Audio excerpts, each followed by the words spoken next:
Welcome to Talks at GS. I'm honored to be joined by my friend Steve Schwarzman, who's the chairman and CEO and the co-founder of Blackstone. He founded the firm, as most of you know, with Pete Peterson back in 1985 with $400,000, and he's turned it today into certainly the leading, no-hold-barred alternative asset manager, but one of the leading asset managers in the world with $550 billion of assets under management. You've written about your storied career in a book that I recently read and really enjoyed, What It Takes, Lessons in the Pursuit of Excellence. And so let's start by just welcoming Steve and thanking you for being here. Right.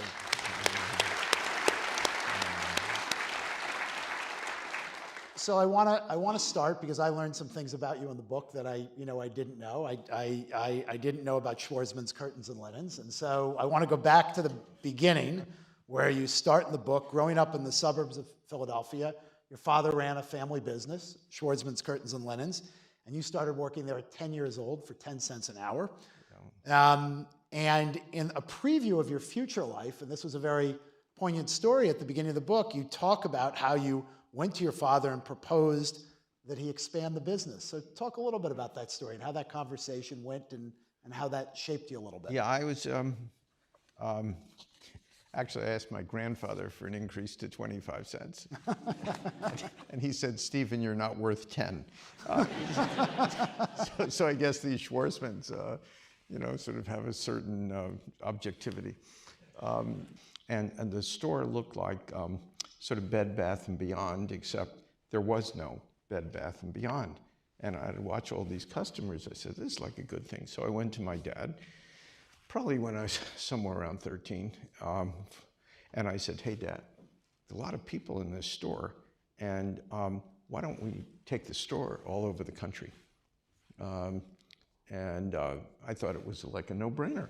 And he looked at me and he said, "Steve, I don't want to do that." And I'm trying to figure out why he didn't want to do that. So then I decided tactically, maybe I should retreat to just Pennsylvania. So I said, "Dad, let's, if you don't want to do that, let's just open them all over Pennsylvania." He said, "I don't want to do that." I said, "Okay," I'm figuring maybe he doesn't want to travel.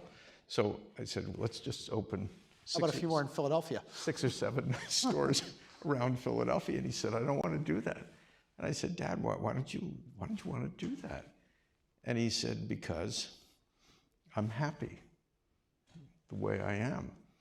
I have 2 cars. I have a house.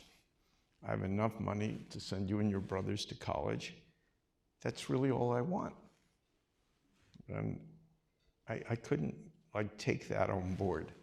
Why would that be all you want? But it was. He was a lovely person and super smart. So it was hard for me to imagine how a smart person wouldn't want to do that, because it was just right there, right? Bed Bath & Beyond showed that it was right there. But I learned that not everybody's the same. Not everybody likes to change what they do. Most people are quite happy just being in whatever space they're in. Even if they grumble about it a bit, they don't really have the gumption to go out and change. So it was, I always loved my dad. I didn't love him any less after that, interestingly.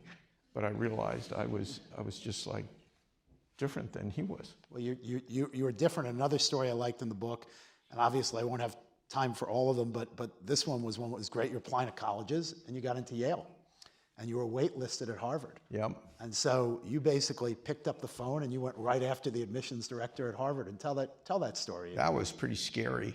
They didn't have cell phones then, right? And devices of almost any kind. So to make a phone call, you had quarters in your pockets, and they had cell phone payphones.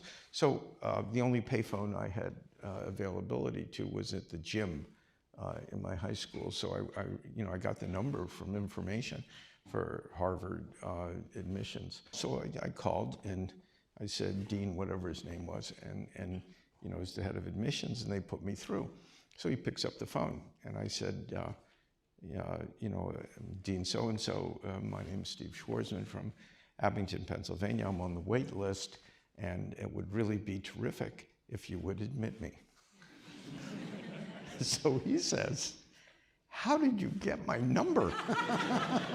I said, I don't know, it's just in the phone book, right? He said, but nobody's allowed to talk to me who's an applicant. I don't talk to applicants. I said, well, apparently that's not true. I mean, you're talking to me. I said, I think I'd be a real asset for Harvard.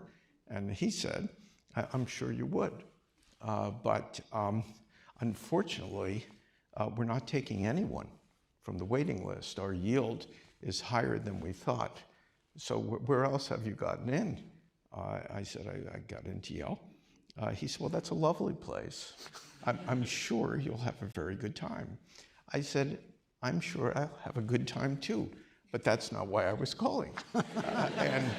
And I said, I think it's really going to be in your interest to take me. He said, why is that? I said, I think I'm going to be very successful, and that would be good for Harvard. So he said, that would be good for Harvard, but I don't have any flexibility. And meanwhile, the sweat is pouring off of me. This is like dialing God. The dean of admissions at Harvard, are you kidding me? And I hung up the phone, and I'm like looking at myself, I'm soaking wet, and I failed. And I went to Yale, and he was right. I had a lovely experience. And so actually, funny thing happened probably 25, 30 years later. He called you? No. What happened is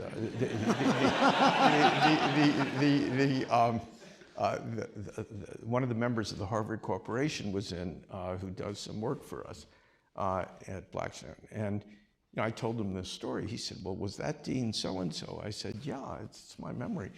And he said, well, he's a really great friend of mine. Would you mind if I told him this story? And I said, no, tell him the story.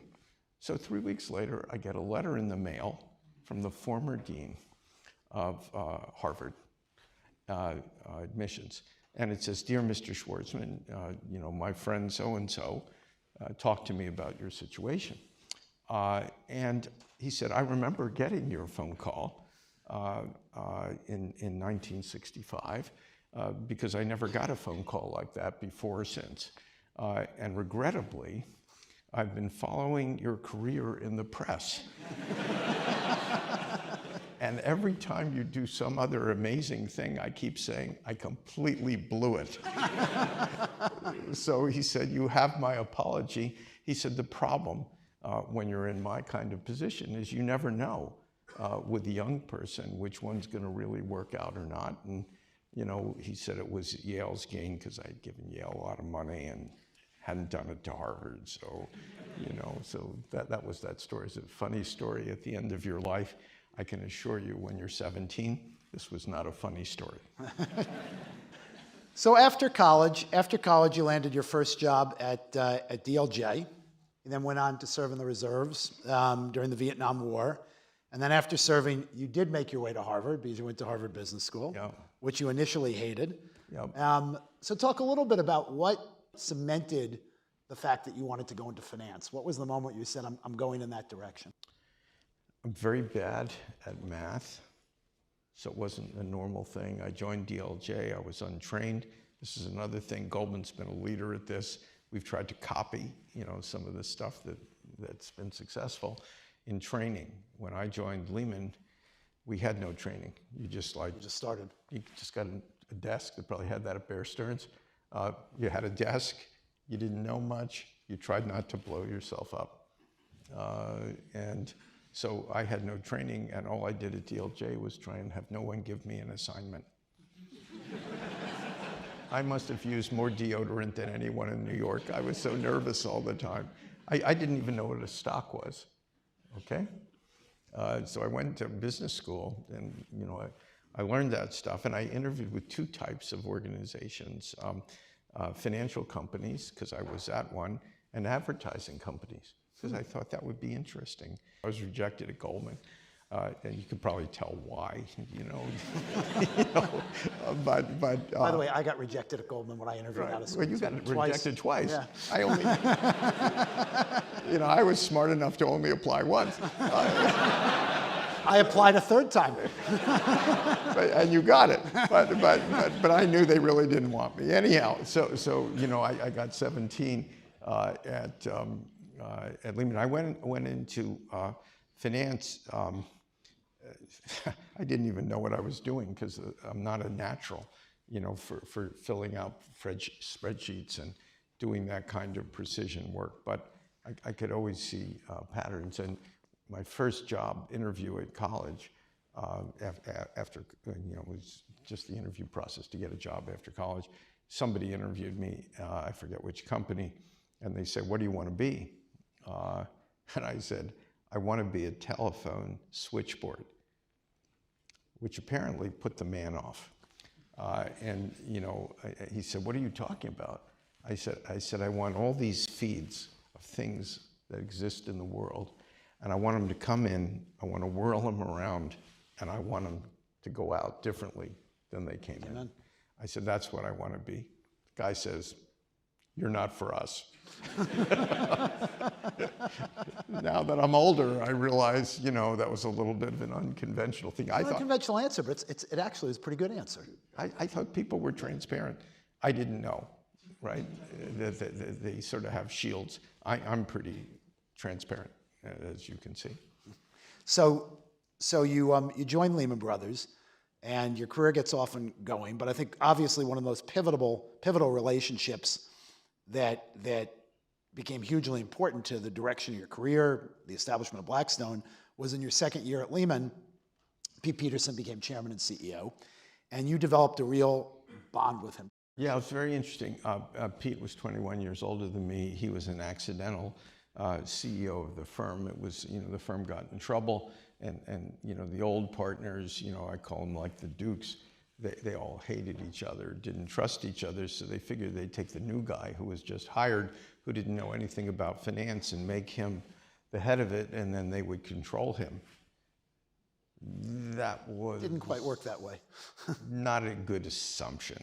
So they didn't end up controlling him. But he knew nothing about finance. And so I was a second-year associate. Firm had been in trouble.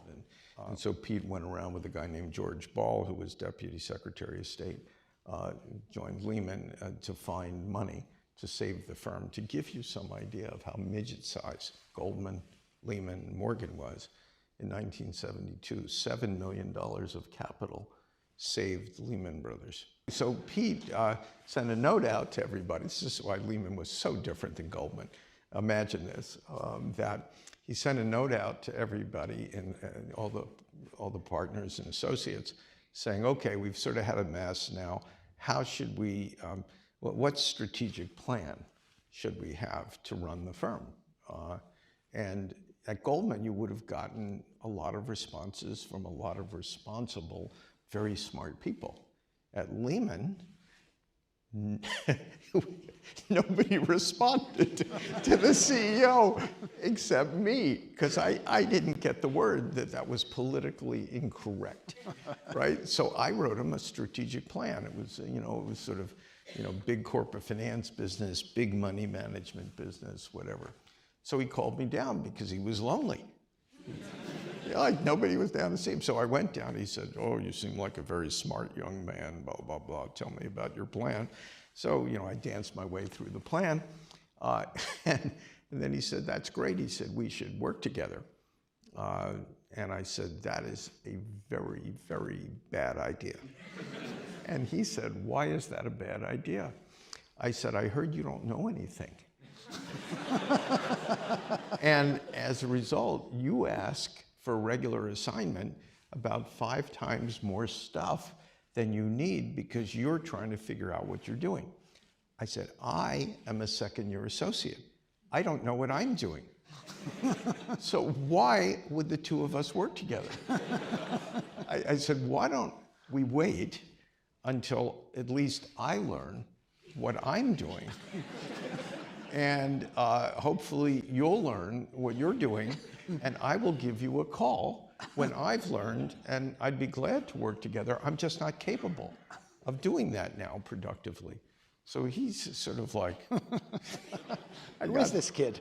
right, who is this person? So I left, and about 2 or 3 years later, I called him, and I said, I'm ready. I said, I heard you're only asking 2 to 3 times as much information as you actually need. So you've made improvements, and I'm ready to go. And we started working together, and you know, I became one of the youngest partners, you know, at the firm. So, you know, we had a great time, and he was a guy who was very smart, summa cum laude, process thinking. I was quicker. And you were a producer. Oh, yes. There are a number of big deals that when you were younger, and this is even when I started, which was 10, 15 years later. You know, if you produced, and by the way, producing was a very independent thing, because in those days it was kind of open field. Yes. You built your own relationships, you turned it into an opportunity. It was, you know, you were a producer, and that's how the world worked. I was very productive, and so the two of us, he had been Secretary of Commerce and also President Nixon's economic advisor. Kissinger was the international advisor in the White House, and so Pete knew everybody. I knew nobody. I mean, I'm just, you know, just a nice middle-class person from Philadelphia. And so, you know, he'd sort of turf him up, and, you know, I'd skin him. And you know, so we became like the Bobbsey twins. And, you know, we'd go to meetings, and, you know, he'd bring somebody in who was the head of a corporation. I'd figure out what we can do with them. And then, you know, we developed a really great relationship at the beginning. People, you know, Sumas and Magnus think differently. I call them process thinkers, so they can think about anything, and they'll eventually come to a good resolution. But sometimes it takes so long for them that, you know, I can usually do the exact same thing, but like, you know, just know what it is. And so Pete gave up after a few rehearsals on merger deals. He said, "Where are you going to open?" I said, "I don't know. I got to look at them. You know, see if they, you know, you feel the situation." And as you know, and so, you know, after a few of those, he gave up, and, you know, I sort of did what I wanted, and he brought people in, and, you know, we always agreed on basically everything, and so, you know, we worked at Lehman together until Lehman blew up. He was thrown out. And somebody else was in, and then that guy who had almost destroyed it in 1972 accomplished his objective of destroying it in 1984, and I sold the business. You know, as like a 36-year-old guy to American Express, because this guy had destroyed 100% of the capital in the firm, and the way these firms die is they all do a lot of financing and repo, and when your counterparty recognizes you have no equity, they pull the plug, the firm collapses, and meanwhile the firm was making a fortune in corporate finance and its regular activities. And Pete went off, you know, a year earlier and started some kind of small venture capital business, and I left a year after we sold it, so it was 2 years later, and we just wanted to work together. The only thing we forgot as entrepreneurs, and you'd appreciate that from the platform of Goldman, is there were no M&A boutiques. They didn't exist. So we didn't even know that. We just thought it was Pete and Steve. We could do anything, right? Because we did. We did this huge volume of M&A work and other things. And so we figured you put out your shingle, the same clients just give you work because you're so remarkable and wonderful and pleasant and funny. How can they not? The answer is they didn't. They were scared. I didn't know this. They were scared to give some no-name firm, even though we were not no-name people. We didn't understand that. And, you know, we sent out like 500 letters and to people we knew. They weren't even strangers. And we got no business. So if you ever want to have the crap scared out of you, send out 500 letters and make pretend they weren't lost at the post office. And you sit around in your little crappy office of 3,000 square feet with no secretary. Pete had a secretary. He deserved a secretary. I answered the door for 2 years, you know, and we got nothing. And so. So when did you decide to raise some funds? Well, at the beginning, Yeah. we had a plan. This is a piece of advice for you if you ever do something. Just don't do what everybody else is doing and think it's wonderful because you're doing it. The world couldn't care less, actually. You care. You think you're wonderful. The world doesn't care if you're in an area that's being well serviced. So what we did is we sat around and said, okay, we're going to start a business. Let's start something unique. And that's our distinctive thing. So we looked at a three-part plan. First, go into the M&A advisory business. Why? We knew it. It requires no capital. Second, we wanted to go into what was then called the LBO business, which is the private equity business. That was the best business on the planet, except investing in Google in the first round. And you know, I had advised several of the firms that existed in private equity. There were only several of them, and nobody wanted to even underwrite them. I had to get special dispensation to do underwritings for some of these guys because they thought they were like nothing. And the third piece of what we wanted to do was to wait for periodic changes in finance, and if there was something that was happening that was like an amazing opportunity, that we wanted to do that, we decided we'd only do it in two circumstances. The first is if we could hire somebody who was a 10 out of 10, because then we know we would crush it, because we wouldn't know that field. And the second is if that business generated intellectual capital, so it made our existing businesses much stronger. If it didn't meet those two tests, we wouldn't do it. And so we took that strategic plan and we mailed it to everybody. And nobody gave it. You know, it was amazing. And I thought it was a really good plan. By the way, it's 34 years later. It was a really good plan. We're still doing the same plan. Yeah, it was a really good We've never changed. We just are executing the same thing. And we wait around until there's something really neat. So good, even I can't screw it up. So you have to pass up little things and only do really, really big things. So that was our plan. And you know, it ends up now, you know, they have different names for this, intellectual capital production. This is like data. We've been doing this since 1985 because knowledge is power in finance. Everybody thinks the same, more or less. I mean, you all test well. You all go to good schools. You all get well trained. So how do you win the game? You have to have knowledge other people don't have. And to do that, you have to produce that knowledge. And then you have to figure out how do the pieces fit. You know, how do you see something in one area that tells you what's going to happen in another area? And if you have that, and you can mine that, and now they have names for this, data mining, okay? It's just information and seeing patterns, yeah, which lead you to other opportunities. Let's shift gears and talk about the macro, a little bit what's going on in the world. You've been a key advisor to presidents in both parties, including the current one. You have enormous ties to China over a long, long period of time. And so you've also had an impact on these conversations. Talk a little bit about trade, about the US-China relationship. You know, give some insight into how you see that unfolding in the years ahead. Yeah, sure.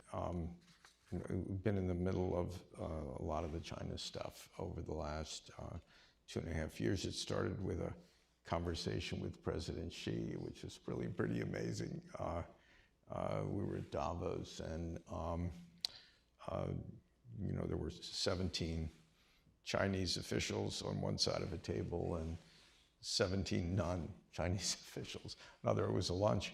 And so I'm just sitting next to Klaus Schwab. So President Xi looks at me and he says, Mr. Schwarzman, tell me what's happening with the new government in the United States, which hadn't started yet. It was starting 2 days later.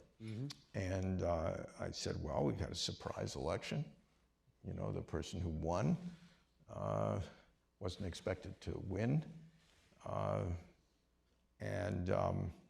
He said, why did he win? I said, because we have an unhappy country and they wanted to change. And one of the areas of unhappiness is, you know, people's incomes and the jobs leaving the United States and diminish wealth for, you know, probably as much as 40% of the population, and they're unhappy and they become populist, and they wanted to change U.S. politically, but they also want what happens with populism. It has nothing to do with the United States. They get angry, and when they get angry at domestic people like they have, business community, wealthy people, financial people, it doesn't solve their problem. So then they get angry at somebody who's a foreigner, and I said they're going to get angry at you because you're where the wealth has gone, you're where the jobs have gone, and you know, you're going to have to change what you're doing. And so we had this discussion in front of, you know, like 34 people of I said, here's what you got to change. And I figured I'm just being helpful.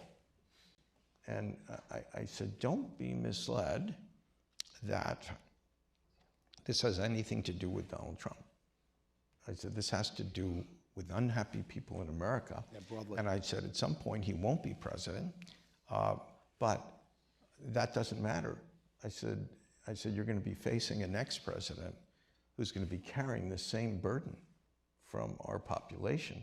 And he's going to want China to open, you know, do something on intellectual property, all the normal types of things. So it's fascinating. He said, you know, I didn't know all of these things.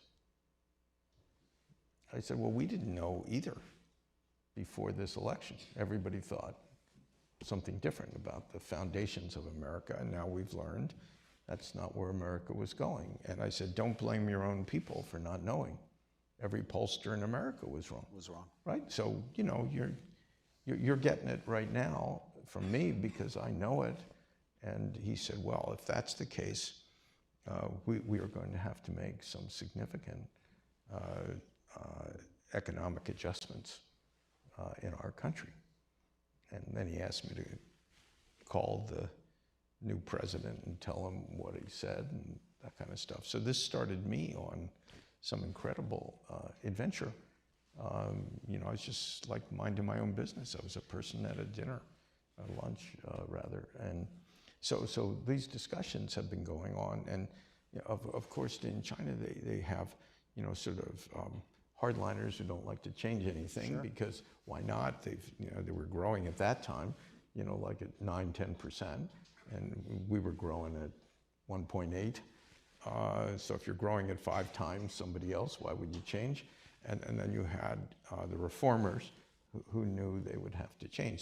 So it's been a bunch of false starts and so forth. You know, how much opening, how fast. The U.S. keeps changing its views. The Chinese keep changing their views. You know, I've been like in the middle of this thing. It's you know, you think you're almost there, and then one of the two sides pulls away. It's like, you know, it's like deals we've all done. This one's just unfortunately visible to the entire world. Yeah. And it affects markets and other things. And I think it's inevitable that you know, there's going to be change, X technology, and there'll be a trade deal. There probably could be one relatively soon on this first tranche, and I think there's good faith that there will be a second tranche. Well, it'll be interesting to see because the changes are real, and it's going to be a process. It's going to be a continuing process for Yes. for a number of years. It's going to Yes. be more part of the fabric of how we think about what's going on day to day. One piece of advice for you all that comes not just from this situation, but from others that we've all worked on. We, the older people, not old, older, that when there's something that's doable, you usually should hit it because time wounds all deals. Yeah. And so the deal that ultimately will be made, it isn't as easy for some of the participant as a deal you could have made a year and a half ago. Yeah. And you learn this in your career, that there's certain times where, if you're able, you should just bang it and get it done. It's like a bond deal in a market, in which I learned, that's fallen apart. You don't price the bond, right where it would trade that second, because by the time you get back from a pricing committee, it's already 25 basis points down. Yeah. Price it 25 basis points ahead, you'll get the deal done. If you go back again when it's 25 points down, you're going to need another 25. Yeah. So just to wrap up, I'm going to do a quick lightning round. Okay. Okay. Handful of quick questions, quick answers. Leader you most admire? Jack Welch. The thing we'd be most surprised to learn about you? Jeez, I can't even tell you. There's so many of them. Tell us one. I like to collect Egyptian artifacts. It's a good one. The last great book you read, other than your own? Yeah, I did that 20 times. Drafts. I read a book, I forget the name of it. I think it's called Accidental Presidents. And it's a book about the 8 vice presidents who accidentally became presidents. Yeah. And it's fascinating because some of these people are like compromised candidates who the presidents don't even like. Some of them, they don't even share a political philosophy. And some of these presidents have died within a few weeks of getting their job. So you actually had a person that really wasn't elected in the same way, prosecuting a completely different agenda, some of which have changed the course of the United States in a very positive way. Steve, thank you. Really appreciate you spending the time with us.